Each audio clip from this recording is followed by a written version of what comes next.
আসসালামু আলাইকুম এভরিওয়ান, কেমন আছেন আপনারা? আশা করছি সবাই ভালো আছেন। আমি আলহামদুলিল্লাহ ভালো আছি। আমাদের বাড়ি চাঁদপুর মতলবে আমার আব্বা খুব সুন্দর একটি বাড়ি করেছে আলহামদুলিল্লাহ। আমার আম্মা, ভাই, বোন সবাই মিলে মাঝে মাঝে আমরা সেই বাড়িতে যাই, গিয়ে 2-3 দিন থাকি। সবাই অনেক মজা করি। আসলে প্রত্যেকটা মানুষের জীবনেই কিছু না কিছু পরিবর্তন দরকার।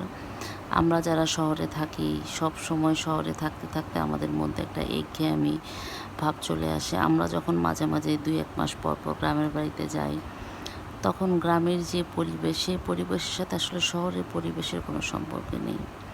গ্রামে গেলে প্রচুর পরিমাণে অক্সিজেন নেওয়া যায়, গ্রামের ফ্রেশ ভেজিটেবল, ফ্রুটস সব কিছু খাওয়া যায়। আসলে গ্রামের এনভায়রনমেন্টটাই সুন্দর। আমি মনে করি প্রতিটা মানুষের জীবনেই গ্রামের ছোঁয়া খুবই ইম্পর্ট্যান্ট।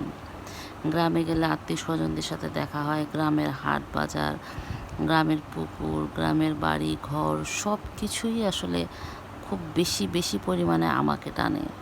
শুধু আমাকে না, আমার পরিবারের প্রত্যেকটা মানুষ গ্রাম পছন্দ করে।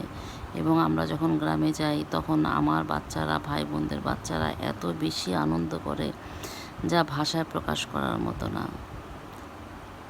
মাঝে মাঝে এই ভিডিওগুলি দেখি এবং অনেক ভালো লাগে। তাই আপনাদের সাথে এই ভিডিওটা আজকে শেয়ার করলাম।